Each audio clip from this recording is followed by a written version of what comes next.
Am I the a-hole for calling my sister a sinful disgrace in front of our entire family and revealing her secret? I, 20 female, recently found out that I'm pregnant. My boyfriend and I have been together for 2 years. The pregnancy wasn't planned at all, but we were also not taking the steps to prevent it.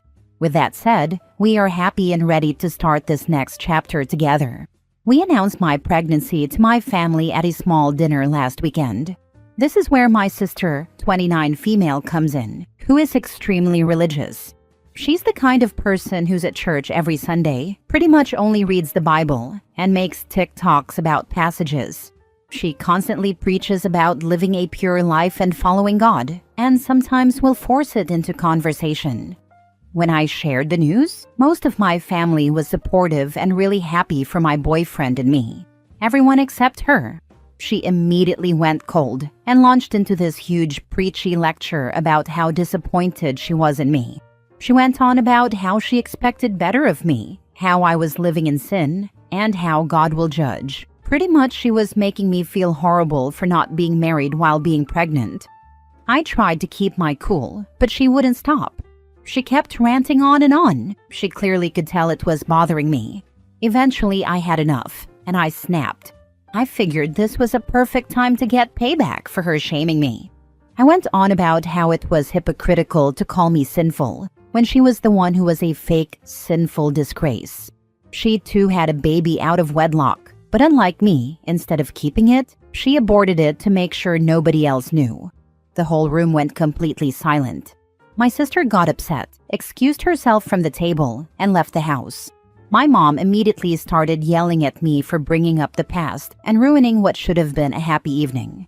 I honestly don't feel bad though. My sister has been putting on this holier-than-thou act for years, preaching morality while hiding something she's too ashamed to admit. I never planned to out her secret, but she pushed me with her hypocrisy, and I lost it. Am I the a-hole?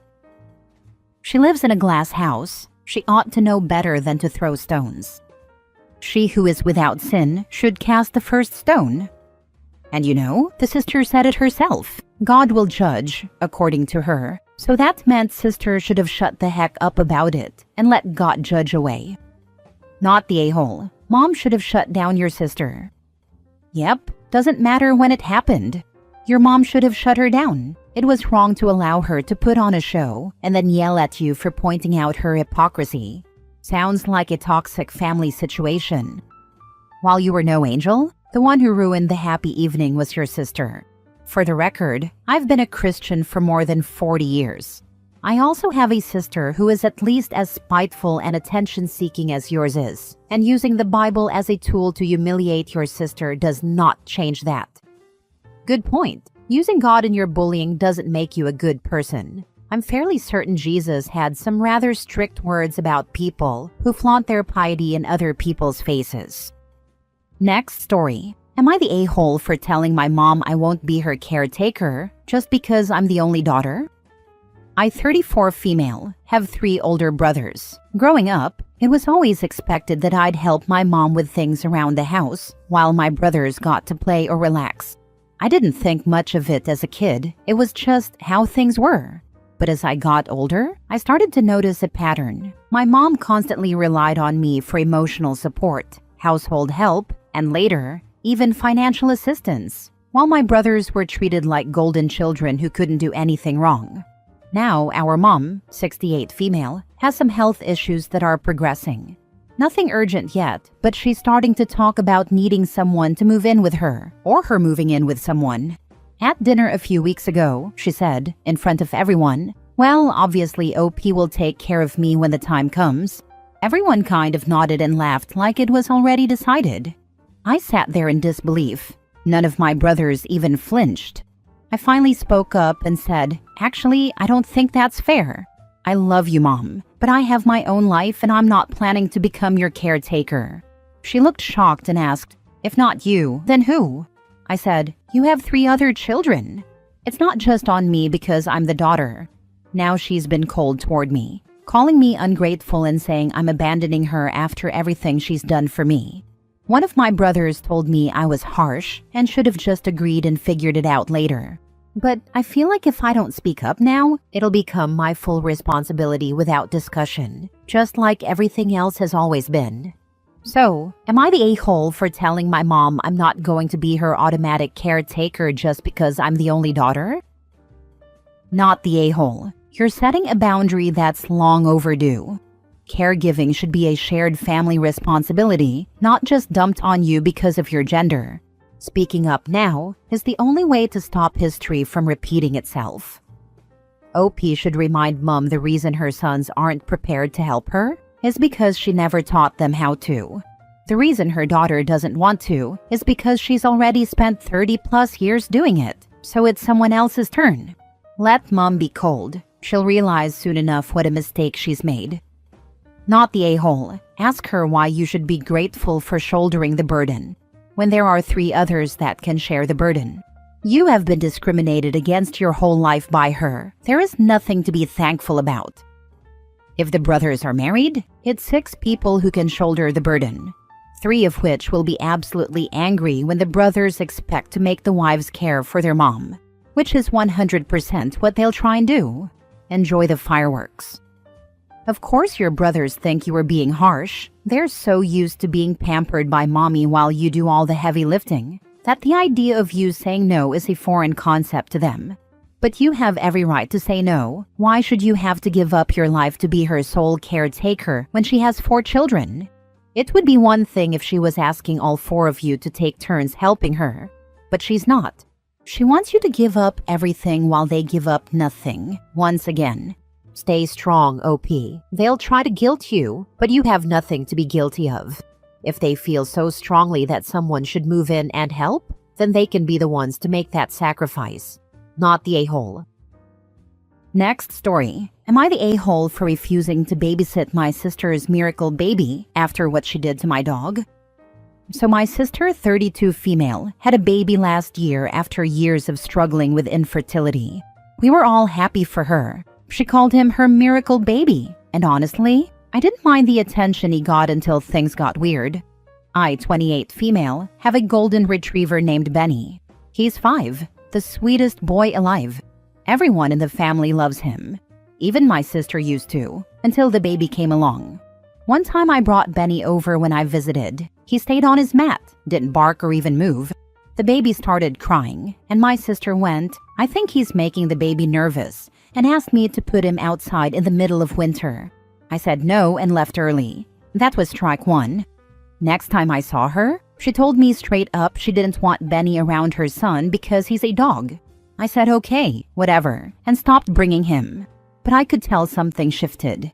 Then one day, I was out of town for a weekend and she begged me to let her stay at my place because hers was getting fumigated. I agreed, thinking it was chill. I come home Sunday night. Benny is hiding under the bed, trembling, looking all scared. I find out she locked him in the laundry room for 2 days straight because he was staring too much, and that made the baby fussy. No food or water bowl, just locked him in. I lost it. Told her she was never setting foot in my house again, and that she was lucky I didn't call animal services. Fast forward a month, she's going back to work, and suddenly I'm her first choice for free childcare. She wants me to watch her baby 2 days a week. I said no. She flipped and called me bitter and selfish, and said I clearly don't understand what it means to love family unconditionally. My mom got involved and said I'm being cruel when I could be helping. But this isn't just about a dog, it's about how she treated something I love without remorse, and now expects me to drop everything and help her like nothing happened. Am I the a-hole for saying no to babysitting my nephew because of what she did to my dog? Not the a-hole. What she did to Benny is horrible. You trusted her with him and she locked him and didn't even give him food or water. Also, she has no right to claim your time anyway. It also likely conditions the dog to be afraid and/or agitated around little kids now. And the kid to be afraid / too interested in dogs? This is how you end up with a reactive dog and a kid that runs around pulling tails like an idiot. Not the a-hole, and you should report her for animal cruelty. My first reaction is reporting for animal cruelty is extreme. But then I thought that someday that little child might want a pet, and OP's sister should have a record that can be researched so that, hopefully, she won't be allowed to adopt a pet. Absolutely not the a-hole. People feel so entitled at times. I get it if it's your sister and all, but like zero reason to be cruel. It's her baby, so that's her world. We don't all need to live in her world. And just because her baby is here, doesn't mean now everyone has to bow down to her. You are not obligated to babysit for anyone. Do not feel bad, and do not get gaslit. Next story. Am I the a-hole for calling my grandparents' house my childhood home after I bought it? My girlfriend and I, both 25, bought my grandparents' house at the start of the year. My grandparents wanted to downsize, and when they told us this, we said we'd love to buy it from them. Started this process last year, and they agreed. They also gave us a really amazing bargain because they wanted to help us with our forever home. I was so happy because it's the house I really considered home as a kid, and it still felt that way to me. For some background to explain it, my parents had me young, since they were 19 and 21, and it meant my grandparents really had to step up to help with me. Even though my parents technically raised me and I technically lived with them, I spent far more time with my grandparents. I was at their house Monday through Friday before and after school, and from 6 a.m. to 8 p.m. every summer. There were times I spent a week or two at their house while my parents were especially busy, or if they wanted to vacation without me. My parents settled more and started having more kids when I was 11, and I was pressured to spend more time with them and at home, so I'd bond with my siblings. This meant I didn't spend as much time with my grandparents at their house, but it never stopped being the place I felt was home. I'd even say my grandparents were more like parents than my actual parents were when I was a kid. So my girlfriend and I bought this house together, and we told our families after it was official. My parents took offense to me calling it my childhood home. They said I grew up living with them and was raised in their home. My grandparents reminded them I spent more time in their, now my girlfriend's house than my parents' house.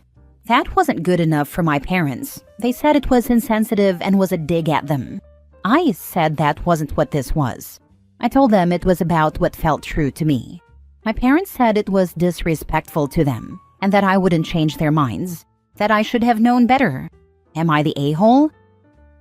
Not the a-hole. Your parents are a couple of crappy, selfish people. They could just be in deep denial about how their first child was raised. It happens. Humans tend to romanticize some periods of their life. Or if older, they really don't remember. Or they don't want others to know the truth. I don't think anyone is an a-hole. OP's parents should be thankful that their son had these grandparents to help them out. No one's life is cookie cutter. I wish I knew my grandparents better. My folks moved 1,000 miles away, and I only saw both sets every couple of years for a couple of weeks. Not the a-hole. Your parents can live a revisionist history if they want to, but you don't have to agree. Congratulations on being able to have your first home be your forever home. I'm glad it has meaning for you. Thanks. It's a huge deal for us because we wanted to buy a home before getting married and to have our first home be that forever home. We're so excited for this step in our lives. Not the a-hole. Home is where the heart is. Your parents just refuse to accept that your grandparents did their job. My husband felt the same way with his grandmother. It's not disrespectful when you speak of the truth and from the heart. I can understand them feeling hurt. I never really considered that saying to be so true until now, because that really fits for how I feel. My heart never really left the home with my grandparents. Last story. Am I the a-hole for getting my co-worker fired for his repeated visible D-print? I, 19 female, am interning part-time, and we all dress casually.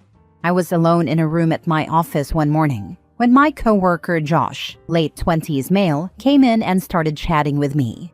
When I turned to face him, I could clearly see the outline of his erection. He was wearing thin sweatpants, and they left nothing to the imagination. I didn't say anything. After he left, I just went back to work. I ignored it that first time, but it kept happening. Josh would come alone to chat, and each time he was visibly hard, and I could see it through his flimsy shorts, sweatpants, or thin dress pants. He didn't even act embarrassed or try to hide it. He'd just stand there like it was nothing.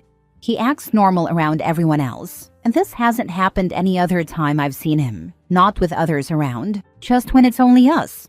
I didn't bring it up to anyone yet. I just didn't want to appear dramatic and didn't want to make myself a target. Then he started making comments. It's hot out. I had to wear these shorts today. One day Josh came over and asked me to come to his apartment nearby over lunch. I politely declined, and as he was leaving, he said, "All right, I've got to go to the bathroom to take care of something. See you around," while glancing down. He clearly had an erection, and the outline was obvious. That was it for me. I went to HR and reported everything.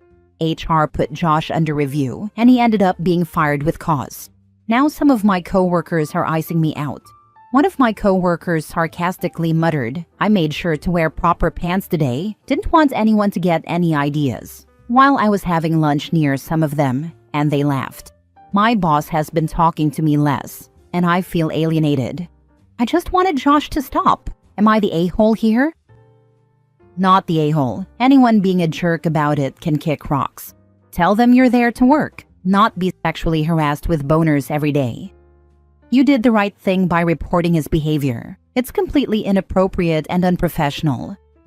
Another coworker told HR and me that Josh had said he was going to ask me out before. He'd keep coming in like that when he walked in, and it wouldn't happen anywhere else or with others around. It's my first corporate job, and I was just trying to be nice to everyone. I just put up with it, but I was uncomfortable. Josh was buddies with some of them, and they'd hang out after work, and now it's tense. I felt like I just had to say something and not be silent. I didn't want to put up with it. Dude wasn't just accidentally pitching a tent, he was practically giving you a guided tour. HR doesn't fire people over one awkward wardrobe malfunction. They fire people when there's a pattern of creepy behavior, and his "gotta take care of something" comment sealed it. Your coworkers giving you the cold shoulder, they're telling on themselves. If they think you're the problem, they're either clueless or just as bad.